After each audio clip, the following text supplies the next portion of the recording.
La voz de todo el Perú.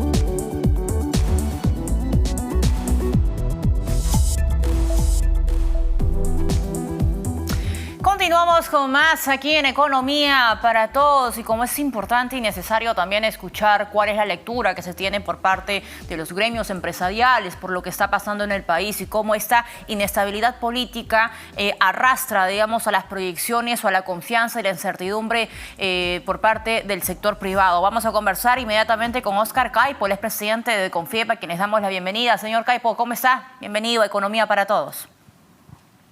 Buenas tardes, Valeria, gracias por la invitación y en primer lugar, lamentar muchísimo la pérdida de vidas de compatriotas, 7 de ellos y ellas en estos últimos días a raíz de la convulsión social. Lamentamos mucho lo sucedido y creemos que es necesario que retomemos la paz social y restituir el orden público.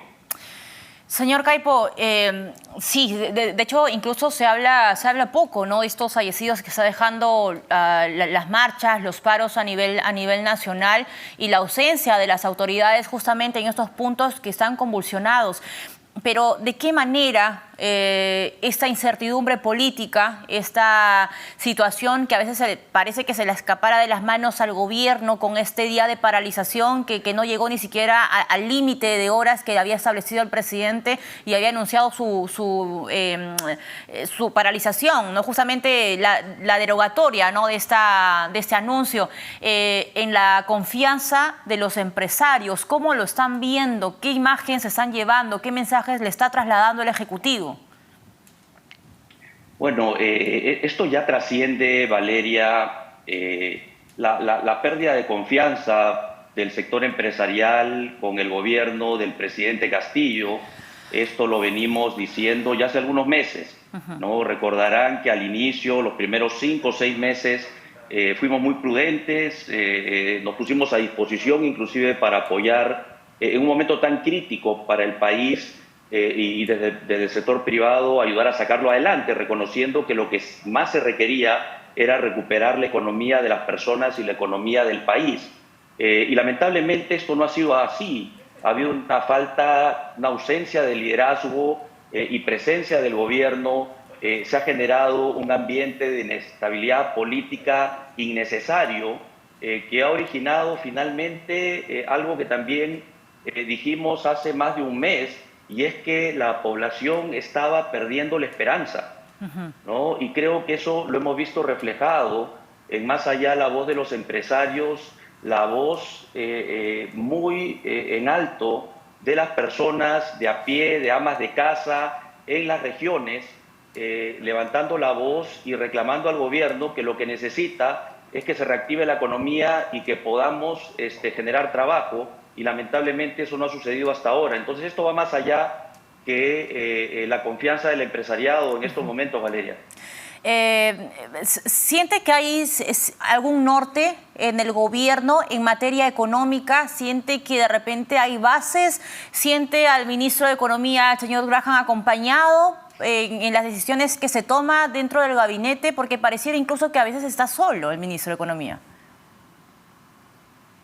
Sí, no cabe duda de eso. El ministro está solo. La verdad que ha sido muy coherente en sus declaraciones y en sus acciones, pero lamentablemente el gobierno, ya con 9 meses, ha estado enredado atrás o como consecuencia de los nombramientos equivocados, ¿no? Y que han sido levantados por la prensa, por la opinión pública, por los empresarios también, haciendo un llamado al gobierno a nombrar personas que tengan experiencia, capacidad y que tengan idoneidad también, porque ha habido muchos cuestionamientos también desde el punto de vista de idoneidad. Y lo que ha venido pasando, Valeria, es la consecuencia de ello, ¿no? Con esos nombramientos han habido cambios en todos los niveles de las principales entidades del Estado. Han salido personas, tecnócratas de carrera que mediante meritocracia habían venido creciendo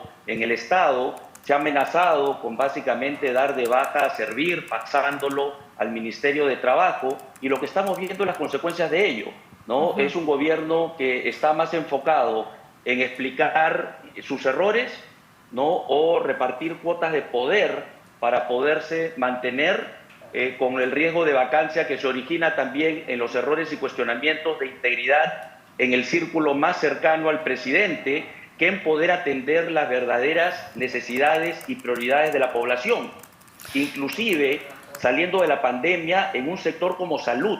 Eso realmente no puede ser aceptado, Valeria. Ahora, señor Caipo, si hay algo que de repente que usted me va a dar la razón es que la idea de fomentar la inversión privada es justamente que tiene como objetivo la creación de empleo formal. Y estamos hablando de una radiografía o de un tejido laboral en nuestro país donde es predominante lo informal, 76% de informalidad y quizá un poco más. ¿Cree que este gobierno está saboteando la creación de empleos formales con estos mensajes que está dando el Ejecutivo, el presidente? Bueno, en general, este gobierno está promoviendo la informalidad en todas sus dimensiones, ¿no? Informalidad en el transporte y la informalidad también laboral, como bien menciona, ¿no? Entonces, ese es un problema muy grave y se está legislando de nuevo con alguna narrativa de que la gente no paga suficientes impuestos y lo que no se dan cuenta es que siguen gravando a un pequeño grupo relativo a el 100% de la población que tiene un trabajo formal y que tiene todos los beneficios de ley y la protección social, que son solamente pues el 22-23%, como bien dices. Pero algo más grave que no se ve es que el 99.5% de las empresas son micro y pequeñas empresas, Valeria. Exacto. Entonces, las medidas que está dando el gobierno, ¿cómo? Sabemos que en este momento la gente requiere recuperar los ingresos. El empleo no se ha recuperado post pandemia, se ha precarizado, es más informal y el ingreso promedio está alrededor de 10% por debajo del ingreso prepandemia. Pero el gobierno cree que por decreto y solamente afectando al 4% de la población económicamente activa, que son los que tienen empleo formal y los que ganan salario mínimo, se va a resolver sin darse cuenta que en este momento que la actividad económica no se ha reactivado y que las pymes todavía están frágiles, no terminan de salir de la crisis porque fueron las más golpeadas durante la pandemia, con esta subida lo más probable es que genere más informalidad y no se está resolviendo el problema para el otro 77%, claro, que sobre todo está sumido en un problema de ingresos. Exacto, y lo difícil viendo en las calles, Valeria. Y lo difícil que es sostener la economía en un discurso populista, ¿no? ¿Esto cuánto tiempo le va a durar al gobierno? Bueno, estamos viendo, creo que niveles de desesperación que no habíamos visto hasta ahora y es muy peligroso, porque si bien esta fase, digamos, de la crisis puede tener un origen en el conflicto de Rusia y Ucrania, eso ha empezado a suceder en el mes de febrero. Ha pasado más de un mes y medio y el gobierno ha tenido inacción e indolencia al no poder tomar las medidas correctivas y recién se está discutiendo, por ejemplo, el día de hoy en el Congreso, el poder desgravar del IGB a los alimentos y obviamente a los combustibles, ¿no? Y se está haciendo de una manera apurada que esperamos que se haga bien, porque si lo hacen con el proyecto de ley que ha enviado el Poder Ejecutivo al Congreso, vamos a tener un problema de que no todo eso se pueda traducir en los precios, porque hay que desgravar en toda la cadena productiva, ¿no? Y ese proyecto de ley no está considerando eso. Después no vayan a echarle la culpa a los empresarios de no querer bajar los precios y acusarnos de oligopolios y monopolios. Primero le han echado la culpa a la guerra y no a sus acciones, ¿no? O a la inacción también, en este caso por omisión. Ahora le están echando, cuando fue al Congreso, le quería echar la culpa al Congreso que no estaba sacando los proyectos de ley. Señor Pero Caipo, cuando el Poder Ejecutivo quiere gobernar por decreto, como el decreto supremo de la tercerización, sí lo hace. Sí, sin consultar y sin preguntar, ¿no? Se nos acabó el tiempo, señor Caipo. Muchísimas gracias, de verdad, porque nos haya acompañado esta tarde. Oscar Caipo, presidente de la CONFIEP, estuvo con nosotros un poco analizando la situación y lo complicado y el impacto que va a tener esta inestabilidad política en nuestra economía. Vamos inmediatamente a nuestro bloque regional.